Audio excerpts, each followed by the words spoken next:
Haleluya, haleluya. Puji Tuhan. Shalom, salam sejahtera bagi kita semua. Bapak, Ibu, Saudara dimanapun berada. Saya percaya beberapa menit ke depan firman ini akan memberkati, mengubahkan kehidupan kita. Langsung saja Bapak Ibu, judul firman Tuhan hari ini yaitu mengapa kita harus khawatir. Mengapa kita harus khawatir? Jadi langsung saja kita baca firman Tuhan di dalam Mazmur 37 ayat yang kelima. Serahkanlah hidupmu kepada Tuhan dan percayalah kepadanya dan ia akan bertindak. Nah Bapak Ibu yang dikasih Tuhan, jika kita memperhatikan keadaan dunia hari-hari ini sungguh sangat mencemaskan. Ya, krisis ekonomi. Ya, apalagi kita hari-hari ini dihantam sebuah virus yang disebut virus COVID-19 terjadi di mana-mana. Hal ini menimbulkan rasa khawatir, ya, menimbulkan rasa takut, ya. Hampir di seluruh penjuru dunia ini orang ketakutan.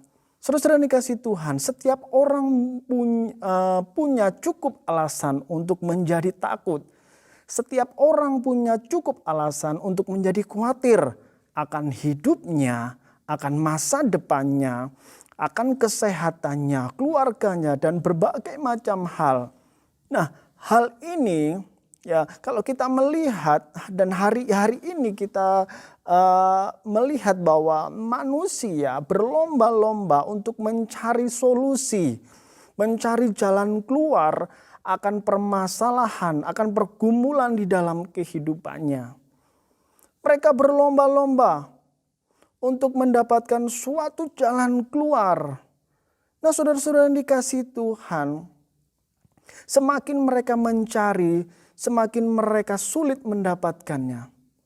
Nah sebagai orang percaya, sebagai anak Tuhan, tahukah Bapak Ibu bahwa segala pergumulan masalah yang kita hadapi hari-hari ini sudah ada solusinya. Segala pergumulan yang kita alami hari-hari ini apapun jenis dan wujudnya itu sudah ada jalan keluarnya di mana yaitu di dalam kebenaran firman Tuhan. Solusi hidup kita hanya di dalam kebenaran firman Tuhan yaitu Alkitab kita. Yang mungkin sudah kita baca berulang-ulang dan bahkan mungkin belum sempat kita baca, menyentuh pun kita jarang. Solusinya tidak ada dimanapun selain di dalam firman Tuhan. Kalau kita melihat kebenaran firman Tuhan yang menjadi solusi dalam kehidupan kita, mengapa kita harus khawatir? Bukankah firman Tuhan katakan di dalam Filipi 4 ayat 19, Allahku akan memenuhi segala keperluanmu menurut kekayaan dan kemuliaannya. Tuhan akan memenuhi setiap keperluan kita menurut kekayaannya. Bukan menurut keadaan, kondisi di dalam dunia ini yang semrawut. Ya, yang tidak pasti ini, yang gak karu-karuan, krisis di mana-mana. Tapi menurut kekayaan Tuhan kita diberkati. Mengapa kita harus takut? Bukankah Tuhan selalu menyertai dan menolong kita? Di dalam Yesaya 41 ayat yang ke-10, Tuhan di sana menyertai dan melindungi, menolong, mengiringi setiap kehidupan anak-anak Tuhan.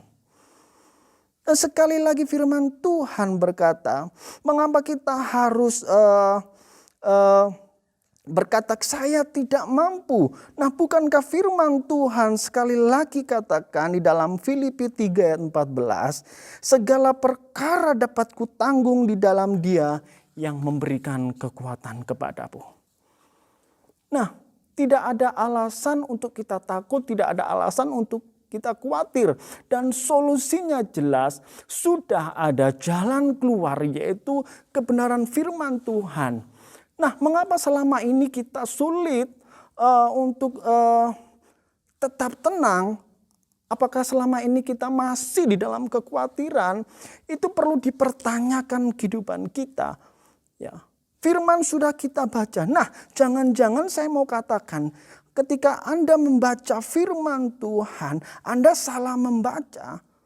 Dalam artian ketika saudara membaca firman Tuhan, hanya sekedar membaca seperti buku-buku yang lainnya, saudara akan hanya sekedar tahu. Kalau kita sekedar membaca firman, hanya melahirkan sebuah pengetahuan. Tetapi ketika kita membaca disertai iman, percaya, kita setuju dengan firman, itu akan melahirkan kuasa di dalam kehidupan saudara. Inilah solusi yang Alkitab tawarkan. Jangan tunggu mukjizat dulu baru percaya kepada Tuhan. Tapi percaya dulu baru saudara akan alami mukjizat Tuhan. Oleh sebab itu Bapak Ibu Saudara dimanapun saudara berada, yang sibuk, yang apapun bekerja dan sebagainya. Hari ini, pagi hari ini serahkan hidupmu kepada Tuhan. Serahkan pergumulanmu, serahkan keluargamu dan percayalah kepada Tuhan. Karena Ia akan bertindak, menolong, memberkati dan melindungi kita semua. Inilah janji firman Tuhan. Percayakan dirimu kepada firman Tuhan. Percayakan dirimu kepada pimpinan Roh Kudus. Karena di situ kita akan mengalami kuasa dan mukjizat menyertai kehidupan kita. Puji Tuhan, demikian firman Tuhan kiranya menjadi kekuatan di dalam kehidupan kita. Mari kita berdoa bersama-sama. Bapa di dalam surga, kami mengucap syukur Engkau sangat baik di dalam kehidupan kami. Dan kami percaya Engkau terus menyertai kehidupan kami. Mungkin jemaat-Mu ada yang mengalami kekhawatiran, ketakutan. Kami berdoa segala khawatir, segala ketakutan. Apapun itu Tuhan kami halaukan di dalam nama Yesus. Kuasa-Mu melindungi, Kuasa-Mu menaungi setiap jemaat-Mu. Diberkati Tuhan. Terima kasih Bapa yang baik. Terima kasih Tuhan. Kami percaya ketika kami hidup di dalam Tuhan, ketika kami menghidupi firman-Mu, ada kuasa mujizat, ada pertolongan yang Tuhan sediakan di dalam kehidupan kami. Terima kasih Bapa yang baik, kami mengucap syukur. Kami akan melalui hari ini dengan penuh sukacita, penuh kemenangan sebab Roh Kudus menyertai kehidupan kami. Terima kasih Tuhan. Di dalam berkat nama Tuhan Yesus Kristus kami mengucap syukur dan berdoa. Haleluya. Amin. Puji Tuhan. Tuhan memberkati kita semua. Tuhan ku ajar.